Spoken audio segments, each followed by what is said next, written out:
We know that 10-year-old girl is in DCF custody at last check, and her mom is sitting behind bars here facing charges after police say that mom gave her daughter the opportunity to pull out that gun during a fight.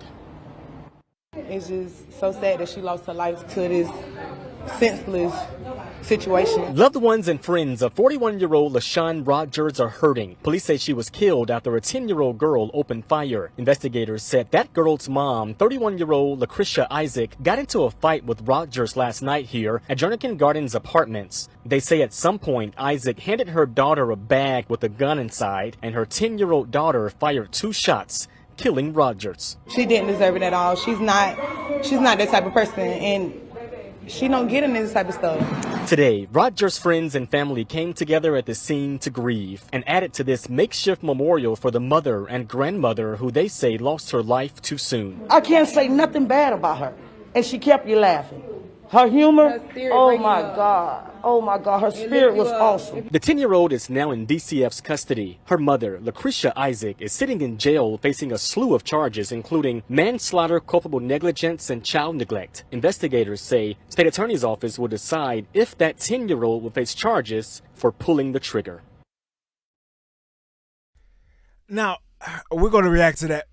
At this makeshift memorial, why y'all gotta put a Crown Royal bottle? Come on, we gotta do. Can we do better than that, man? Y'all got a Crown Royal bottle at this lady's makeshift memorial. That's doing too much. Whoever did that, y'all need to be slammed, body slammed or something. That's just terrible. But Bubba, what should we have at your makeshift memorial? not a bottle. When the time comes. Tequila is my drink of choice, but don't put no bottle of tequila by my makeshift memorial. And man. I noticed the Crown Royal was empty. It was empty. Is that a bottle she drank already? Is that a bottle you drunk and you just wanted to? I have so many questions. Maybe if she wasn't drinking so much, she would have not been fighting in the street. Yeah, man.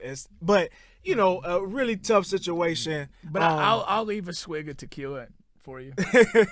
Posthumous. We originally, when the story first broke, we thought something in the lines of, fight breaks out and maybe the daughter goes into the house and finds a gun that the mother's has. Kind of feeling like, I'm protecting my mom. She's in this fight. Maybe it's not going well for her. And somebody's going to harm my mom. I know where the gun is. I'll go get it and react. And not that that's a good thing in any way, but you could follow some line of logic there that's the thing. Again, what I talked about last week, why do we have these guns out here? What's going on there?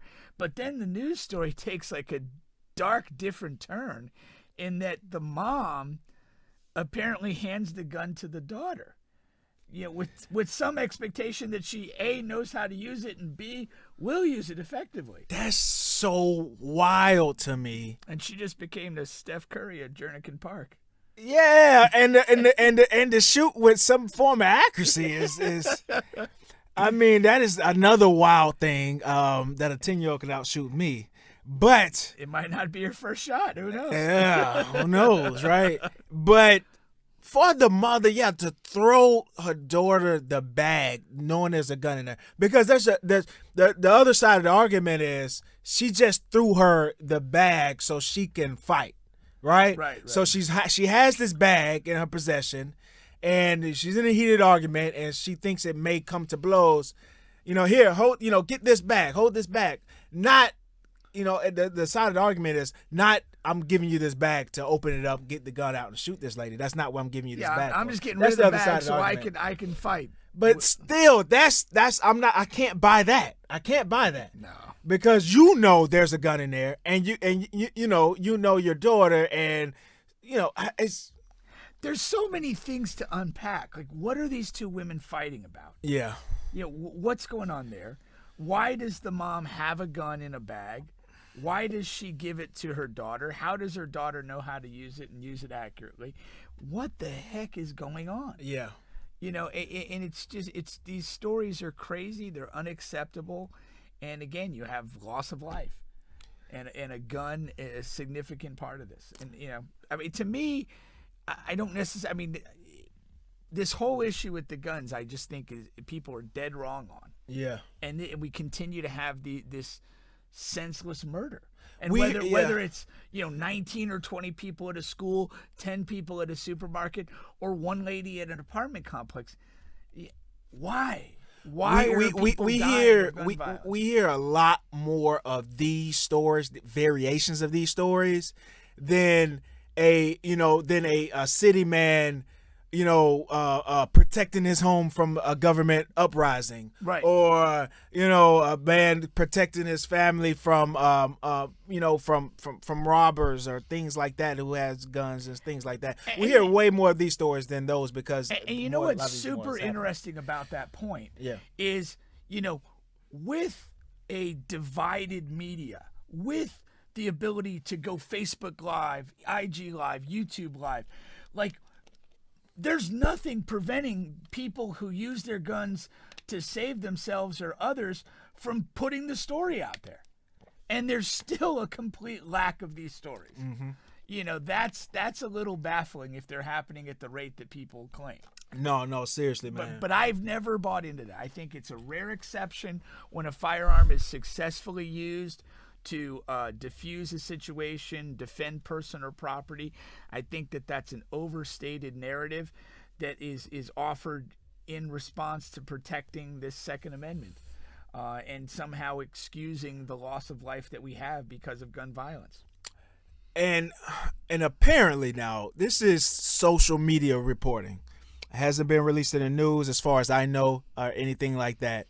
But there are extensive amounts of remarks from people in that area. I have family members in that area, things like that. A lot of them, and they're saying that this is not the girl's first time killing someone at 10 years old. There's been extensive reports that she's murdered her cousin. The 10-year-old murdered her own cousin a few years back, which would have made her around 6 or 7 years old. Stabbed her to death. That's how detailed of a report that I got. It wasn't a gun violence in that situation. Not the report that I received. How accurate it is, you take it what you want. But from what I got is a stabbing incident, and pretty much it was tried to be covered up by the neighborhood, by the family, and then this happens here. So. When you say that a 10-year-old might have murdered their second person, it's absurd to say. Yeah. It sounds ridiculous. But here's the crazy part of it. If you really look at it, if in fact she had killed somebody in the past, it's so much easier to do that again. And particularly when you're in an age group of 6, 7, 8, 9, 10 years old, your behaviors they're evolving. You don't have like emotional control. You don't have perspective. You don't have so many things that adults have to sort of moderate your behavior. And, kids function at a very simplistic level. If I do something and get rewarded, I continue to do that. If I do something and get punished, I tend to stop doing that. And, it's, super crazy to think, but if this child was already capable of violence resulting in death, it's not a reach to do it again. It's not, and it kind of takes away that excuse from the mom just handing a random bag to her daughter. It kind of takes away that excuse. Yeah, there's again no excuse in this. Like the mother properly in jail. I hope they charge her to the maximum allowable under the law, and I hope she's convicted. Yeah. That's just inexcusable. And then the child, if this is the first murder, I still don't see a pathway where this kid's ever reintroduced into society in a productive manner.